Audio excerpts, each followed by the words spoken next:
ಹೊಡಿ ದಡವನ್ನ ಹೊಡಿ ದಡವನ್ನ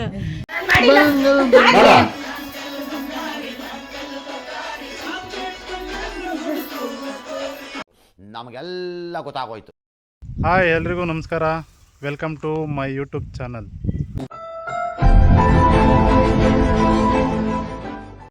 ವತಾರನೇ ಎದ್ದು ನಡ್ಗೋ ಚಳಿಯಲ್ಲಿ ಮಾರ್ಕೆಟಿಗೆ ಹೋಗ್ತಾ ಇದ್ದೀನಿ.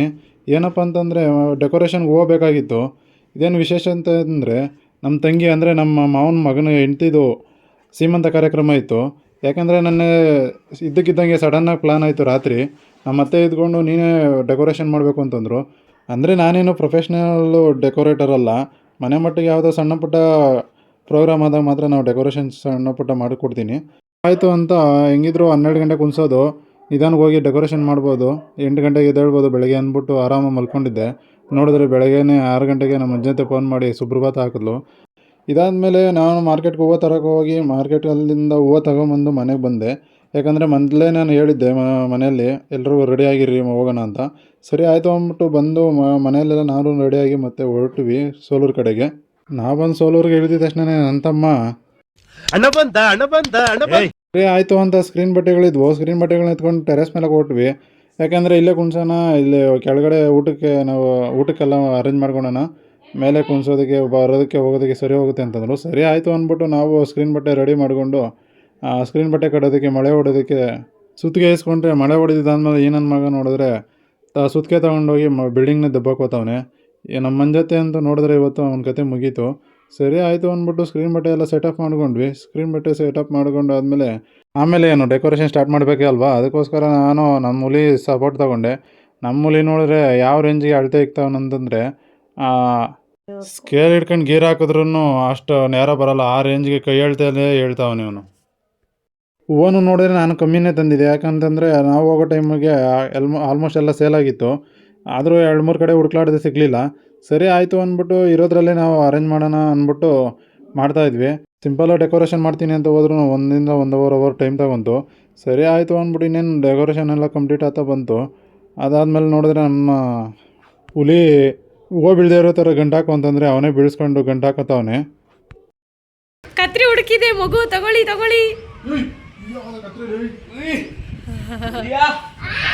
ಡೆಕೋರೇಷನ್ ಮಾಡ್ತಾ 80% ಕಂಪ್ಲೀಟ್ ಆಗ್ತಾ ಬಂತು. ಇದಾದ್ಮೇಲೆ ನೋಡ್ರೆ ನನ್ನ ಮಗ ಅಪ್ಪ ಗೋವಿಂದ ಮಾಡು ಅಂತವನೆ. ಯಾಕಂದರೆ ತಿರುಪತಿಯಲ್ಲಿ ನೋಡೋನೆ, ಅದಕ್ಕೋಸ್ಕರ ಗೋವಿಂದ ಮಾಡು ಸೆಂಟ್ರಲ್ಲಿ ಅಂತ ಹೇಳ್ತಾ ಇದ್ದ. ಸರಿ ಆಯಿತು ಅಂದ್ಬಿಟ್ಟು ಮಾಡಿ ಅವನಿಗೂ ತೋರಿಸ್ಬಿಟ್ಟು ನಮ್ಮಲ್ಲಿಗೆ ಹೇಳಿದೆ, ಚರಣ ಏನಾನ ಇಲ್ಲಿ ಊರಲ್ಲಿ ಏನು ಸಮಾಚಾರ, ಹೆಂಗೆ ಏನು ಅಂದ. ಇಲ್ಲ ನಿಮ್ಮ ಕಾಲೇಜ್ ಸ್ಟೋರಿ ಹೇಳು ಅಂತ. ಅವನು ಇದ್ದಕ್ಕಿದ್ದಂಗೆ ಹೇಳ, ಅಣ್ಣ RCBಗೆ ABDVLS ಮತ್ತೆ ರಿಟರ್ನ್ ಆಗ್ತಾವ್ರೆ ಅಂತ. ನನಗಂತೂ ಫುಲ್ ಶಾಕ್ ಆಯಿತು. ಆ ಬೋಳಿ ಮಗ ಹೇಳಿದ್ರಿ, ಏನ್ರಿ ಅದು ಮಾತಾಡೋದು, ಏನು ಮಾತಾಡ್ತಾರ್ರಿ, ಯಾವನ್ರಿ ಅವನು? ಯಾಕಂದರೆ RCB ಟೀಮ್ಗೆ ಕಂಬ್ಯಾಕ್ ಆಗ್ತಾವ್ರೆ ಅಂದರೆ ಯಾವ RCB ಅಭಿಮಾನಿಗೆ ಖುಷಿ ಆಗಲ್ಲ ಹೇಳ್ರಿ. ಅದಾದಮೇಲೆ ಎಲ್ಲ ನಾನು ಸುಮ್ಮನೆ ಹೇಳ್ತಾ ಇರೋದು ಅಂತ ಡಂಗ್ಬಿಟ್ಟ ಕಿತ್ತೋದಂಗೆ ರೋಡಾಗಿ ಹೊಡೀರಿ ಇದು ನನ್ನ ಮಕ್ಕಳನ್ನ. ಸರಿ ನೀನು ಹೇಳೋದೆಲ್ಲ ಯಾವ್ದು ನಿಜ ಇರ್ತದೆ ಅಂದ್ಬಿಟ್ಟು ಹೂವು ಕೊಡು ಅಂತಂದರೆ ಹೂವನ್ನೆಲ್ಲ ಎತ್ಕೊಂಡು ಹಾರ ಮಾಡ್ಕೊಂಡು ಹೆಗಲ ಮೇಲೆ ಹಾಕ್ಕೊಂತವನೇ ಬಂದು ನಮ್ಮ ಹೆಡ್ ಮಾಸ್ಟರ್ ನೋಡಿ ಉಗಿದು ಅವನಿಗೆ ಸತ್ತೋರು ಮಾತ್ರ ಹಾರ ಹಾಕೋಣದು ಅಂತ ಉಗಿತಾಯಿದ್ರು. ಇವ್ನು ನೋಡಿ ನಮ್ಮ ಮಂಜತೆಗೆ ಟಾಂಗ್ ಕೊಡ್ತಾವನೆ. ಯಾಕಂದರೆ ಹಾರಗಳೆಲ್ಲ ಹಾಕೊತಾರೆ ಮತ್ತು ಬರ್ತಡೇ ಮಾಡಬೇಕಾದೆ ಅಂತ ನನ್ನ ಮತ್ತೆಗೆ ಟಾಂಗ್ ಕೊಟ್ಟ. ಸರಿ ಆಯಿತು ಅಂದ್ಬಿಟ್ಟು ದಿವಾನ ಎಲ್ಲ ಎತ್ಕೊಂಬರಕ್ಕೆ ಹೋದ್ವಿ. ಯಾಕಂದರೆ ಹಣ್ಣು ಹಂಪಲ್ಲಿ ಇಡೋಕ್ಕೋಸ್ಕರ ಬೇಕು ಅಂತಂದರು. ಸರಿಯಾಗಿ ಎತ್ತು ಅಂತಂದರೆ ಸರಿಯಾಗಿ ಬಂದು ಸಿಕ್ಕಾಕ್ಸ್ಕೊಂಡೆ ಇಲ್ಲಿ. ಬ್ರೋ ನಾನಂತೂ ಸಿಕ್ಕಾಕೊಂಡಿನಿ ಬ್ರೋ. ಇಲ್ಲದೀನಿ ಬ್ರೋ ನನಗೆ ಹೊಡೆ ಕೂತಾರ ಬ್ರೋ. ಎಲ್ಲಿಂದನ ಬ್ರೋ? ಇಲ್ಲಿ ಎನ್ಮೇದಂ ಬ್ರೋ. ನಮ್ಮ ಹುಲಿ ಬುದ್ಧಿ ಹೆಂಗಪ್ಪ ಅಂತಂದರೆ ಮಾಡೋ ಕೆಲಸ ಸ್ವಲ್ಪ ಕಮ್ಮಿ ಆದರೂ ಪರವಾಗಿಲ್ಲ, ಮಾತಿಗೆ ಮಾತ್ರ ಯಾವತ್ತೂ ಕಮ್ಮಿ ಮಾಡಲ್ಲ ಅವನು. ಮ್ಯಾಟ್ರ್ ಹೇಳ್ತೀನಿ ಕೇಳಿ. ಏನಪ್ಪ ಅಂತಂದರೆ ನಮ್ಮ ಮನೇಲಿ ಸಣ್ಣ ಪುಟ್ಟ ಯಾವುದೇ ಕಾರ್ಯಕ್ರಮಗಳಾಗಲಿ, ಆ ಕಾರ್ಯಕ್ರಮಗಳಿಗೆ ನಮ್ಮ ಮನೇಲಿ ಇರೋರೆ ಅಂದರೆ ನಮ್ಮ ಅತ್ತೆಗಳು ಮತ್ತು ನಮ್ಮ ಚಿಕ್ಕಮ್ಮವರು ಅವರೆಲ್ಲ ಸೇರ್ಕೊಂಡೆ ಅಡುಗೆ ಮಾಡ್ತಾರೆ. ಯಾಕಂತಂದರೆ ಈ ಭಟ್ರುಗಳಿಗೆಲ್ಲ ಕಾಸು ಕೊಡೋದು ಯಾಕೆ ಅಂತ. ಏನಿದ್ರು ಮದುವೆ ದೊಡ್ಡ ಫಂಕ್ಷನ್ಗಳು ಮಾತ್ರ ನಾವು ಹೇಳ್ತೀವಿ. ಇದಾದಮೇಲೆ ನಮ್ಮ ತಂಗಿ ಕುತ್ಕೊಳ್ಳೋಂಥ ಸಿಂಹಾಸನ ಬಂತು. ಸರಿ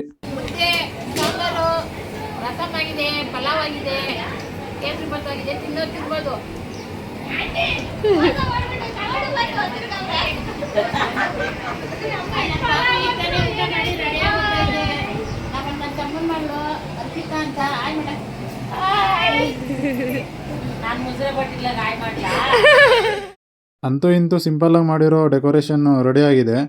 ಹೇಗಿದೆ ಅಂತ ಕಮೆಂಟ್ ಮಾಡಿ. ಬೆಳಗ್ಗೆಯಿಂದ ಏನೂ ತಿಂದಿರಲಿಲ್ಲ, ಅದಕ್ಕೋಸ್ಕರ ಬಾರೋ ಸ್ವಲ್ಪ ಹೊಟ್ಟೆಗೆ ಹಾಕೋಣ ಅಂತ ನಾನು ನಮ್ಮಲ್ಲಿಗೆ ಕರೆದೆ. ಅವ್ನು ನೋಡಿದ್ರೆ ಕ್ಯಾಮ್ರಾನೇ ಹಿಡ್ಕೊಂಡು ನನ್ನ ಮಗನ ಫೋಟೋಗಳು ತಗೊಂಡಿದ್ದ. ಯಾಕಂದರೆ ನೆಕ್ಸ್ಟು ಪ್ರೋಗ್ರಾಮ್ ಫೋಟೋಗಳು ತೆಗಿಬೇಕು ಅಂತ ಪ್ರಾಕ್ಟೀಸ್ ತೊಗೊತಿದ್ದ.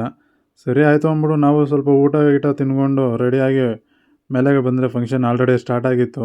ನೋಡಿದ್ರೆ ಕಪಲ್ಸ್ ಎಲ್ಲ ಫೋಟೋ ತಗೊಂಡು, ಅಂದರೆ ಮಾಮೂಲಿ ಶಾಸ್ತ್ರ ಏನಿರುತ್ತೋ ಬೇಕು ಅಂತ ಬಂದಿದ್ದಲ್ಲ, ಎಲ್ಲ ಮಾಡ್ತಾ ದಾರಿ ಇದ್ರು. ತಪ್ಪಿ ಬಂದದ್ದು.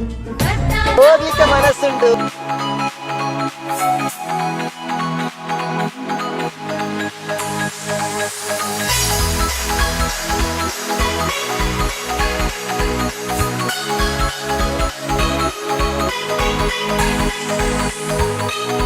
ಹಂಗೆ ನಂದು ಒಂದೆರಡು ಫೋಟೋ ತೆಗೆಸ್ಕೊಂಡು ಹಂಗೆ ಕೆಳಗಡೆ ಬಂದೆ. ಕೆಳಗಡೆ ನಮ್ಮ ಹುಲಿ ಬಾರೋ ಅಪರೂಪದ ಮುಳ್ಳಂದಿ. ಟೆರೆಸ್ ಮೇಲೆ ಒಂದು ಜೋಡಿದು ಸೀಮಂತ ನಡೀತಾ ಇದ್ರೆ, ಕೆಳಗಡೆ ಒಂದು ಜೋಡಿದು ಫೋಟೋಶೂಟ್ ನಡೀತಾ ಇತ್ತು. ಹೂ ಥರ ಇದ್ಲು, ಹೂಕೋಸ್ಕರ ಆಗೋಗ್ಬಿಟ್ಟವಳು ನಮ್ಮ ಪ್ರೇಮ. ಪಾಪ ನಮ್ಮ ಬ್ರದರ್ ಎತ್ತೋಕಾಗ್ದಿರೋ ಈ ತರ ಹಿಂಸೆ ಕೊಟ್ರೆ ಜನಗಳಿಗೆ ಯಾರು ಬದುಕ್ತಾರಕ್ಕ? ಪ್ರೋಗ್ರಾಮ್ ಎಲ್ಲ ಮುಗೀತು. ನಮ್ಮ ತಂಗಿನೂ ಅವರು ತವ್ರ ಮನೆಗೆ ಕಳಿಸ್ಕೊಟ್ಬಿಟ್ಟು ಇರೋ ಬರೋ ಸಾಮಾನೆಲ್ಲ ಉಜ್ಜಿ ಸಾಲದು ಅಂತ ಹೇಳಿ 30 ಸೆಕೆಂಡ್ ಇರೋ ರೀಲ್ಗೆ DKDಗೆ ಇದ್ಕೊಂಡು ಆಡಿಷನ್ ಕೊಡೋ ಲೆವೆಲ್ಗೆ ಪ್ರಾಕ್ಟೀಸ್ ಮಾಡ್ತಾವೆ. ಈ ಡ್ಯಾನ್ಸ್ ಆ್ಯಕ್ಟಿವಿಟೀಸ್ ಎಲ್ಲ ನಾವು ಎನಿ ಟೈಮ್ ಇದ್ದೇ ಇರ್ತದೆ. ಯಾಕಂದರೆ ನಾವೆಲ್ಲ ಒಂಟಾಗಿ ಸೇರಿದಾಗ ಇದ್ದೇ ಇರ್ತದೆ. ಯಾವುದೇ ಒಂದು ಪ್ರೋಗ್ರಾಮ್ ಆಗಲಿ, ಸಣ್ಣ ಪ್ರೋಗ್ರಾಮ್ ಆಗಲಿ, ನಾವು ಬಂದೆಲ್ಲ ಸೇರ್ತೀವಿ. ಈ ಪ್ರೋಗ್ರಾಮ್ ಸಣ್ಣದೇ ಆಗಲಿ ದೊಡ್ಡದೇ ಆಗಲಿ ಮ್ಯಾಟ್ರ್ ಆಗೋಲ್ಲ. ಎಲ್ಲರೂ ಬಂದು ಆ ಪ್ರೋಗ್ರಾಮ್ನ ಚೆನ್ನಾಗಿ ನಡೆಸ್ಕೊಟ್ಟು, ಮತ್ತು ಆವತ್ತಿನ ದಿನ ಏನಿರ್ತದೆ ಆವತ್ತಿನ ದಿನ ಎಲ್ಲ ಫುಲ್ಲು ಈ ಕಣ್ಣಲ್ಲಿ ಇನ್ನೂ ಏನೇನು ನೋಡ್ಬೇಕು ಮಾತಾಗಿರ್ಬೋದು, ಡ್ಯಾನ್ಸ್ ಆಗಿರ್ಬೋದು, ಹರಟೆ ಆಗಿರ್ಬೋದು, ಏನೇ ಒಂದು ಅದನ್ನ ದಿನ ಎಲ್ಲ ನಾವೆಲ್ಲರೂ ಸೇರಿರ್ತೀವಲ್ಲ, ಅದಕ್ಕೋಸ್ಕರ ಅಲ್ಲಿ ಪ್ರತಿಯೊಂದು ಹರಟೆಯಿಂದ ಹಿಡಿದು ಒಂದು ಡ್ಯಾನ್ಸಿಂದ ಹಿಡಿದು ಪ್ರತಿಯೊಂದು ಮಾತುಕತೆ ಇರ್ತಾವಲ್ಲಿ. ಇವತ್ತು ಸಿಕ್ಕಾಪಟ್ಟೆ ಜನ ಮಿಸ್ ಆಗಿದ್ದಾರೆ. ಯಾಕಂತಂದರೆ ಪ್ರೋಗ್ರಾಮ್ ಬಂದು ಸಡನ್ನಾಗಿ ಪ್ಲಾನ್ ಆಗಿದ್ದಲ್ಲ, ಅದಕ್ಕೋಸ್ಕರ ಜಾಸ್ತಿ ಜನ ಕೇಳಲಿಲ್ಲ. ಏನಪ್ಪ ಅಂದರೆ ವರ್ಷಕ್ಕೊಂದ್ಸರಿ ನಾವು ದಸರಾ ಹಬ್ಬಕ್ಕೆ ನಾವು ಫುಲ್ಲು ಎಲ್ಲ ಫ್ಯಾಮಿಲಿ ಏನಿರ್ತೀರೋ ಅಷ್ಟು ಮೆಂಬರ್ ಒಂದು ಕಡೆ ಸೇರ್ತೀವಿ. ಇದೆಲ್ಲ ಆದಮೇಲೆ ಮಕ್ಕಳೆಲ್ಲ ಡ್ಯಾನ್ಸ್ ಮಾಡಿ ಸುಸ್ತಾಗೋರು ಅಂದ್ಬಿಟ್ಟು ನಮ್ಮ ಹೆಡ್ ಮಾಸ್ಟ್ರು ಒಂದೊಂದು ತಗೊಂಡು ಕೊಡ್ದಿರೋ ತಿಂಡಿ ಇಡೀ ಟಿಫಿನ್ ಕ್ಯಾರಿನೇ ತಗೊಂಡು ಕೊಡ್ತಾವ್ರೆ, ತಗೊಳ್ರಿ ಅಂತ. ಸರಿ, ಅವ್ರವ್ರು ಬೇಕಾಗಿದ್ದು ಅವ್ರವ್ರು ಎತ್ಕೊಂಡು, ನನಗೆ ಬೇಕಾಗಿದ್ದು ನಾನು ತಗೊಂಡೆ. ಕಜಾಯ ಒಂದು ಕೊಡು.